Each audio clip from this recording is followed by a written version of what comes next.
Have you ever painstakingly sent every penny, every gift to your loved ones as if sending your sincere heart only to receive silence and betrayal in return? If one day you discovered that your 8 years of trust were just a prearranged play, what would you do? I'm Mary Carter, 33, a financial analyst in Atlanta, single, childless, and a responsible parent. I remember it was 2 a.m. when my phone rang, pulling me out of my sleep without even checking the time before picking up. My heart pounded as I saw the words, "Mom," flash across the screen. I answered, still dazed but excited, and her voice was wet with tears. "Mary, Dad needs money for his severe diabetes right now. Please, we need you." I jumped up, my pulse pounding. "Of course, Mom," I said without thinking. How could I hesitate? I'd always paid for everything. That night wasn't the first time she'd woken me up sobbing, and I was used to it. But there was something in her voice, raw, desperate, that cut deeper than usual. For 8 years, I had sent home $500 a month, without fail, without question. It had started when my mother told me that my father's diabetes had become terminal, the kind that could take your breath away if you didn't fight it. "It's for him," she'd said then, her words trembling on the edge. I didn't doubt it. I pictured my father who'd carried me on his shoulders as a child, now frail, sick because of me. That was what kept me going. Every time I got my paycheck, I'd cut out a portion and send it to Franklin, Tennessee, telling myself it was love in action. My mother's late night calls, always frantic, always following the same script, made me feel alive. "You're our angel," she'd mumbled after I'd agreed. I held on to that, letting it define me. My life here was nothing to brag about. I crunched numbers all day in a cramped office in Atlanta, budgets, forecasts, stress that clung to you like moisture. My apartment was a shoebox, 1 bedroom, old walls, an old couch I'd dragged through 3 moves. I didn't date, didn't party. It was just me, my job, and an old coffee maker. It was lonely, sure, but sending money home was my anchor. It proved I wasn't a spinning wreck. A coworker named Jen once urged me to hit the bar after work. "Relax, Mary," she'd grinned. I shrugged it off, went home, and reorganized my budget. "Family matters," I muttered, saving every penny until I could send my family $500 every month. It felt good, like I was taking care of my family. I sent the money anyway. Why did it always have to be like this? I brushed it off. Who doubts their mother, right? I grew up with the idea that family comes first, and I swallowed it whole.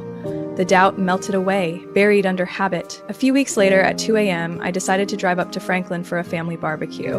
I was buried in work, paper piles up to my eyes, and I missed them. The 3-hour drive from Atlanta felt like a mini escape, windows down, radio humming an old country tune. I pulled into the gravel driveway of their little farmhouse, the same one I grew up in, and stepped outside, into the chaos of cousins, aunts, and the sizzling of burgers on the grill.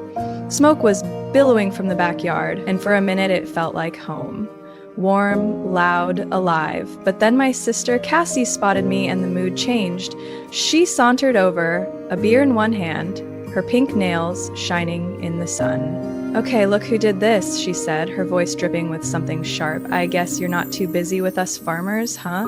I tried to smile, brushing it off. Cassie was always so talkative. She was 27 but looked like she was 17, always picking on me like I was her punching bag.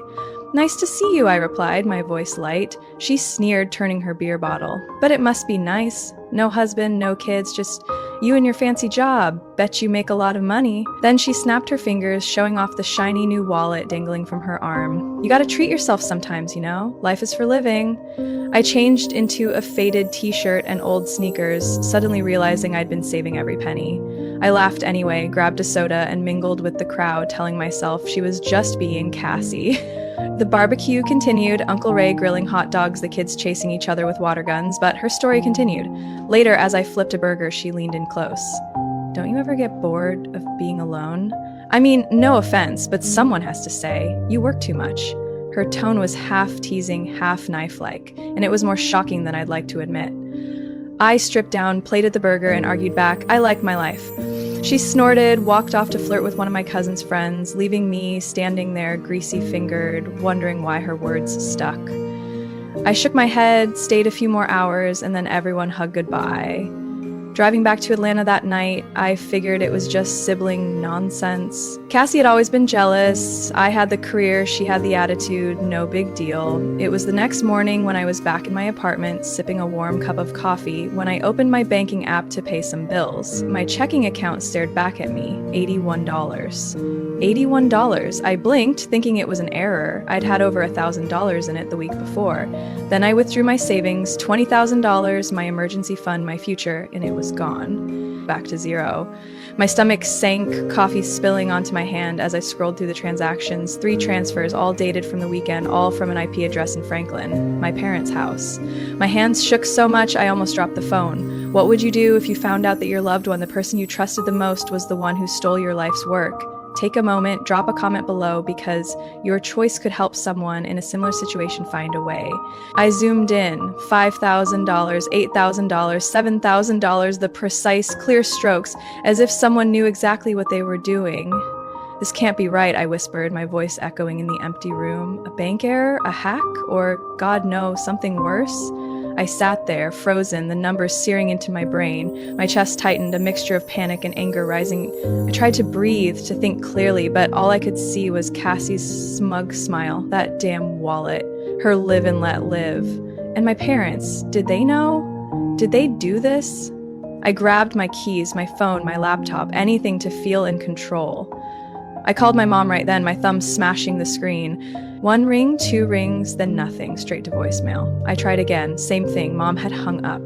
The silence hit me harder than any scream could. My mind raced to piece together things I didn't want to believe. I couldn't sit still. I had to know.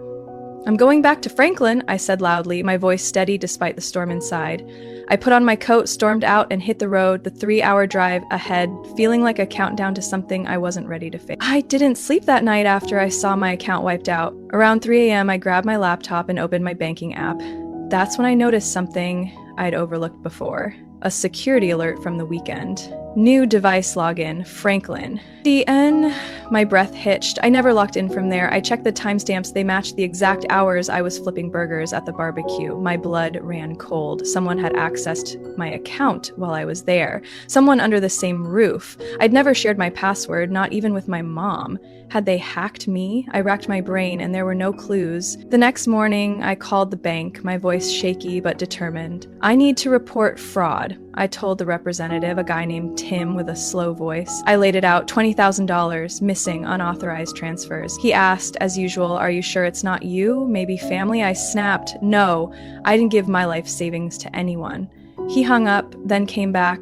We'll freeze the rest of the money and investigate, but you'll need a police report. I hung up, my stomach churning. The police questions meant right up to Franklin. I couldn't wait. I sped back to Franklin, the tires shuddering on the asphalt as my knuckles turned white on the wheel. The 3-hour drive felt like 3 minutes. I was furious. As I pulled into their driveway, dusk was setting, painting the house a dull orange. I didn't knock politely this time. I pounded on the door so hard my hand hurt, the sound echoing like a gunshot. Mom opened the door, her face a mask of surprise but quickly hardening. Mary? What's wrong? She asked, as if she didn't know. I pushed past her and stormed into the living room, where Dad was sitting on the couch, a beer in his hand. Where's your money? I yelled, my voice cutting through the recorded laughter. He didn't even flinch, just straightened up, shaved, and said, Families help each other, kid, you know that. Like it was nothing, like $20,000 was just loose change. I stood there, frozen, waiting for more. An apology, an explanation, anything. Mom fidgeted behind me, twisting the hem of her sweater. For your father's health, she muttered, avoiding my eyes. I turned to her. Then where did it go? Because my savings are gone, and it all comes down to this. My voice cracked, but I didn't care. Dad took a sip of his beer, then argued, We've got expenses, are you okay? I stared at him, the man I idolized, and saw a stranger. Mom didn't look at me, her fingers clutched at her sweater like it was a lifeline. The air was thick, stifling, and I knew right then that they weren't going to tell me the truth. I walked out, slamming the door so hard the frame shook, and sat in the car, shivering, planning my next move. The next day I started digging. First stop, Dr. James Kilmer's office. Mom had been talking about him for years, so I called. His receptionist put me through, and when I said, hello, I'm checking on Richard Carter's diabetes, the line went dead. Then Dr. Kilmer's voice, calm but confused, came through. Richard Carter, last time I saw him was, 8 years ago, routine checkup, no history of diabetes. I gripped the phone, my breath coming in short gasps. What? He wasn't your patient? I pressed. That's not it, he said, sounding genuinely confused. I would miss a case like that. I missed him, hung up, and sat there, the world tilting. 8 years. 8 years of insulin talk, and that was bullshit? I drove straight to Franklin General, the hospital where Mom swore Dad had been rushed more than once. The records clerk, a tired woman with a messy bun, squinted at her screen. No Richard Carter has ever been admitted here, she said, her voice even but firm. I pulled up an old photo my mom had texted years ago. Dad in a hospital bed, IV taped to his arm, eyes closed. I showed it to the clerk. She squinted, then shook her head slowly. That's not our room layout. This photo doesn't match any of our equipment either. I stared at the screen. How had I never noticed? The image had always been blurry, cropped, just enough to show emotion, but not enough for context. Back then, I never questioned it. She was my mother, why would I? Back in the car, I opened my bank statements again, tracking every penny. That's when I saw it. The transfer had been directed to an account in Cassie's name, my sister. I dug deeper, cross-referencing the dates with her social media. There it was. Posts about her nail salon that opened 2 years ago, a spa that was renovated last spring, some slick online ads with influencers she bragged about hiring. My money, my $500 a month lifeline, my dwindling savings, supported her little empire. I scrolled through her Instagram, each photo a stab in the arm. Her posing with a new car, captioned, "Hard work pays off." Hard work? I was the grinder, while she was the cash cow. I remembered her at the barbecue, her purse swinging like a trophy, and my blood boiled. 8 years of my sacrifice, and she had turned it into her toy money. I wanted to scream, to smash something, but instead I kept digging, my rage growing more intense. Then I stopped by old Edna's house. She lived next door to my parents, always baking cookies and gossiping. I knocked on the door and she welcomed me in, her kitchen smelling faintly of cinnamon. "Oh, Mary, it's so good to see you," she beamed, pouring tea. We chatted, and then she said matter-of-factly, "Your mother is so proud of you for investing in Cassie's nail salon. Been telling people for years that you wanted to help her get started." I stiffened, the hot cup burning my palms. "Invested?" I said hoarsely. Edna nodded, oblivious. "Oh, right," she said. "You were happy to help out." I put down my cup, my hands shaking. Mom hadn't just stolen my money, she'd made up a whole damn fairy tale, painting me as a generous sister to cover her tracks. The neighbors, the relatives, they all thought I'd signed up for this. My name, my reputation, twisted into their lies. I remember Edna walking away in shock and standing on her porch, the truth falling away. They didn't just take my money, they took my honor, my trust, everything I'd built. I wasn't just angry anymore, I was done. After leaving Edna's porch, I knew I couldn't burst into their house and scream. They'd turn their backs on me, so I did something smart. I drove to a gas station, got a hot cup of coffee, and sat in the car planning. I would act normal, keep them in the dark while I gathered evidence. Back in Atlanta the next day, I started texting my mom as if nothing had happened. "How's Dad?" I asked, sweet and concerned. She replied with vague updates. "Oh, he's resting. Thanks for checking in." And I nodded to myself, knowing it was a script. I downloaded a call recording app, hid it on my phone, and tested it out during our next conversation. "Has the doctor been in recently?" I asked, very calmly. "Not recently," she said, her voice strained. Every word they said to me was a weapon now. I just had to stock up. Then came the night that changed everything. I'd gone back to Franklin for a surprise visit, telling them I missed them. They'd bought it, invited me to dinner. After we'd finished eating, I'd excuse myself to go to the bathroom but lingered at the kitchen door. Through the crack, I heard Cassie's voice, low and urgent. "She's been sniffing around, Mom. I saw her checking her phone weird the other day. If this keeps up, we're screwed." My heart pounded against my ribs, but I lay still, panting. Mom hissed, "Then we'll deal with it. Take her to a psychiatrist. Say she's crazy. Work stress, paranoia, whatever. We'll push for guardianship," my dad cut in, his voice flat as if he were ordering a pizza. "Yeah, a lawyer will buy it instead of some crazy girl. Get a doctor to sign it and we'll be fine." I put my hand to my mouth, sweat beading on my neck. They didn't just want my money anymore. They wanted my freedom, my voice, my whole damn life locked under their thumbs. I slid back to the table, trying to smile as they rambled on about the weather. Inside, I was reeling. Custody? Calling me unstable? My mind raced back to the little moments I'd brushed off. Like last year, when Mom said, "You're working too hard. Honey, maybe see someone about the stress." I laughed it off, thinking she cared. Or when Cassie told a cousin at Thanksgiving that I'd been acting weird, winking as if it were a joke, I get it now. They'd planted the seeds, set the stage for me to be insane if I fought back. I saw Cassie's old Facebook posts in a new light, vague criticisms of crazy family drama that got sympathetic likes from her friends. They'd prepared the story, coaxed people into believing I was the problem. My legs gave out under the table, but I held on, finished my dinner, and left with a hug that made my skin crawl. By the time I got back to Atlanta, the fear had boiled over into something else, angry, cold, and they wanted to lock me up? Fine, I'd tear their whole game apart first. The next morning, I called a lawyer friend from college, Mike. I need someone discreet, I told him over coffee at a diner. He referred me to a pit bull lawyer, Sarah, who didn't flinch as I told her story. We're gonna need hard evidence, she said, tapping her pen. I nodded, agreed. I made an appointment with a psychiatrist, not one of theirs, but one I found online and had no connection to Franklin. Dr. Patel was straightforward. I told him everything, showed him my bank records, the recordings. You're sane, competent, and angry, he said with a dry laugh, signing a statement declaring me sane. I started taking notes, every call, every text, every memory of their manipulation recorded in a notebook like a crime scene diary. I dug up old emails, too, my mother's sad stories about emergency funds. Time-stamped and filed. Each piece was a brick in the wall I would build to bury them. I wasn't just reacting anymore, I was hunting. They had underestimated me, thinking I would surrender like I always did, but I had spent years analyzing patterns, finding fraud in the numbers. Now I was going to get back at them. I sat in my apartment that night, the city humming outside, my phone lighting up with another recorded call. They want a war, I insisted, pen scratching at paper.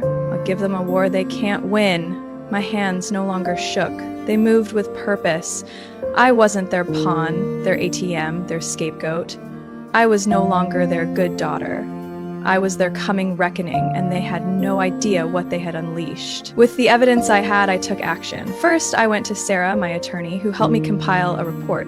Pages of bank statements, Cassie's business receipts, and my mother's questionable tax returns from years ago. I found irregularities in their returns, underreported income, unclear deductions, and linked them to the money they'd taken from me. I sent it anonymously, a thick envelope from a random post office across town with a typewritten note. Check Franklin TN for welfare fraud. I didn't stop there. I compiled a dossier, screenshots, audio recordings, Dr. Patel's assessment, and emailed it to more than 30 relatives. No long, sad stories, just the facts. Transfer logs, Cassie's spa ads, mom's fake hospital stories ending with a bold line.